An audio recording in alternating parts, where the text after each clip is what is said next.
अगर आप एक स्टूडेंट हैं और आप अपनी हायर स्टडीज़ फ़ॉरेन में परसू करना चाहते हैं तो ये वीडियो आपके लिए है। अस्सलाम वालेकुम नाज़रीन, नारोवाल टाइम्स के साथ मैं हूं आपका होस्ट अताउर रहमान। इस टाइम मौजूद हूं ओलंपिया एजुकेशनल कंसल्टेंसी नारोवाल के अंदर और हमारे साथ ओईसी ओलंपिया एजुकेशनल कंसल्टेंसी के सीईओ जनाब परवेज़ खान साहब मौजूद हैं। तो आइए जानते हैं कि ये इदारा यहाँ पे कौन कौन सी सर्विसेज दे रहा है और स्टूडेंट्स के लिए कैसे जो है वो हेल्पफुल साबित हो रहा है। जी अस्सलाम वालेकुम सर, कैसे हैं आप? वालेकुम सलाम अल्हम्दुलिल्लाह।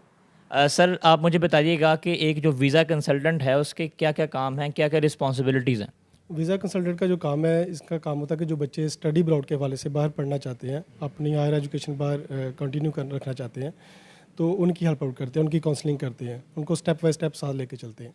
सर आपका जो इदारा है इसकी बेसिकली क्या सर्विसेज हैं और ये स्टूडेंट्स को कैसे हेल्प आउट कर रहा है? हमारा जो दारा ओलंपिया एजुकेशन कंसल्टेंसी है, ये बच्चे को स्टडी अब्रॉड के हवाले से प्रॉपर ए टू जेड साथ लेके चलता है कि कौन सी यूनिवर्सिटी आपके लिए बेस्ट रहेगी, कौन सा कंट्री आपके लिए बेस्ट रहेगा, कौन से कंट्री की इस वक्त रेशो अच्छी चल रही है। तो ये सारी चीज़ें बच्चे को साथ साथ गाइड करती हैं। सर देखा जाए तो दुनिया के जो स्टूडेंट्स हैं वो दुनिया भर से जो है वो दुनिया भर के ममालिक में जाते हैं। तो बेसिकली आप मुझे बताइएगा कि आपका जो इदारा है इनके टारगेट कंट्रीज़ कौन कौन से हैं, कहाँ कहाँ भेज रहे हैं आप स्टूडेंट्स को? हम इस वक्त यूके और ऑस्ट्रेलिया का काम कर रहे हैं। सर बेसिकली स्टूडेंट्स हैं, मैंने देखा है कि वो बड़े जो है वो कैपेबल होते हैं और वो काबिल भी होते हैं, लेकिन उन्हें पता नहीं होता, इस वजह से वो बाहर जा नहीं पाते। तो ऐसा स्टूडेंट जिसे कुछ भी नहीं पता कि कैसे बाहर जाना है, क्या प्रोसेस है, आप मुझे पहले तो ये बताएं कि एक स्टूडेंट के लिए कौन कौन से डॉक्यूमेंट्स रिक्वायर हैं जी बाहर जाने के लिए? सबसे पहले जो स्टूडेंट के डिपेंड करता है कि उसकी परसेंटेज कितनी है, ये 60% होनी चाहिए। उसके बाद वो कंट्रीज़ में अप्लाई कर सकता है। और इसके अलावा बच्चे के पास कोई इंग्लिश प्रोफेशनल लेटर होना चाहिए, लाइक जैसे आइल्स है, ऑक्सफर्ड है, पीटी है, तो ये सारी चीज़ें होनी चाहिए। सर आर्ट्स की आपने बात की है, तो आर्ट्स के मिनिमम कितने स्कोर या कितने बैंड होने चाहिए बाहर जाने के लिए? ये बहुत अच्छा आपने सवाल किया। जो बैचलर्स के लिए 5.5 चाहिए और जो मास्टर्स के लिए 6.5 चाहिए ओवरऑल। सर इसके अलावा स्टूडेंट्स अक्सर शिकायत करते हैं कि हमारी बैंक स्टेटमेंट पूरी नहीं है। तो ये बैंक स्टेटमेंट के बारे में बताएं कि कितनी होनी चाहिए और क्या इसका सीन है? बैंक स्टेटमेंट इस तरह मैनेज होती है, जैसे मैं आपको यूके की एग्जांपल दे देता हूँ कि वहाँ पे जो एक यूनिवर्सिटी है, उसकी फ़ीस है 10,000 पाउंड। तो आपने 5,000 पाउंड पाकिस्तान से पे कर दिया है, बकाया आपका जो रह जाती है फ़ीस, वो 5,000 रहती है।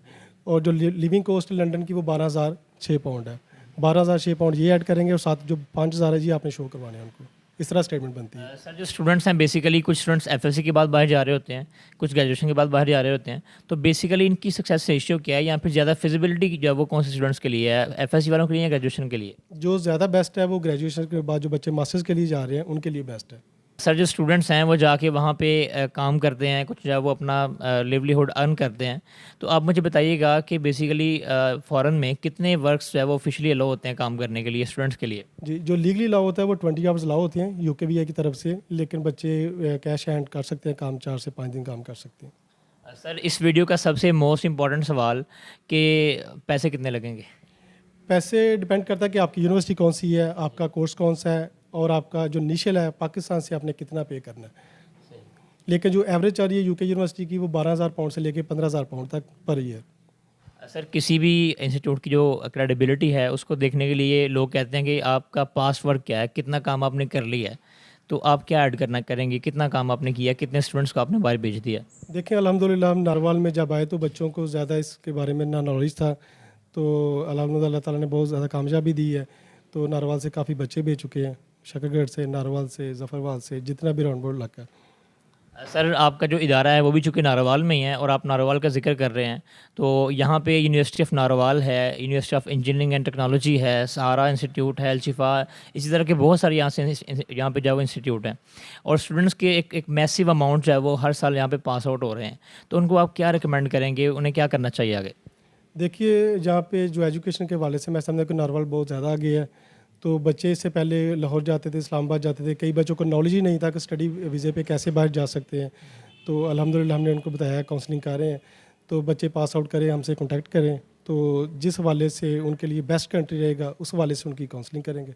सर एक स्टूडेंट है, फ़र्ज़ कर लें मैं हूँ, मुझे कुछ भी नहीं पता, कुछ भी नॉलेज नहीं है प्रोसेस का और मुझे ये भी नहीं पता कि डॉक्यूमेंट्स कौन से चाहिए। तो आप मुझे बताएँ कि मुझे इनिशियल स्टेजेस पे कौन-कौन से डॉक्यूमेंट्स रेडी करके रख लेने चाहिए? जी, सबसे पहले आपको एजुकेशन डॉक्यूमेंट्स हैं वो हमें प्रोवाइड करने हैं। मैट्रिक से लेकर जो लास्ट डिग्री है आपकी, लास्ट इंस्टीट्यूट से, वो आपने हमें देने हैं। तो उसके बाद जो पहला स्टेप होगा हम अप्लाई कर देंगे 2 से 3 यूनिवर्सिटीज़ में यूके में। तो उसके बाद जो सबसे पहले आपका ऑफर लेटर आएगा, ऑफर लेटर के बाद उसके ऊपर कंडीशन लिखी होगी कि आपने ये चीज़ हमें प्रोवाइड करनी है। तो उसके बाद हम आपका जो लेटर है वो अनकंडीशनल आपको इशू करेंगे।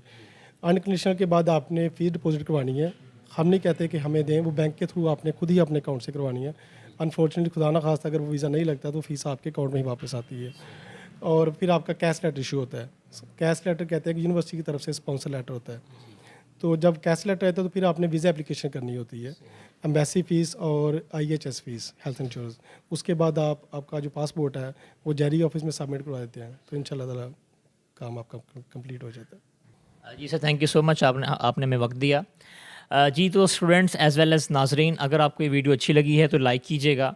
आपका कोई भी सवाल है तो कमेंट बॉक्स में लाजमी लिखिएगा, हम उसको आंसर करेंगे। अगर आप जो है वो डायरेक्ट सर से पूछना चाह रहे हैं तो इनका एड्रेस ऑफ़िस का और इसके साथ साथ इनका जो ऑफ़िस का फ़ोन नंबर है वो भी यहाँ पे स्क्रीन पे चल रहा है, आप इनसे कॉन्टैक्ट कर सकते हैं। और वीडियो को शेयर कीजिएगा और अपना बहुत सारा ख्याल रखिएगा। अल्लाह हाफ़िज़।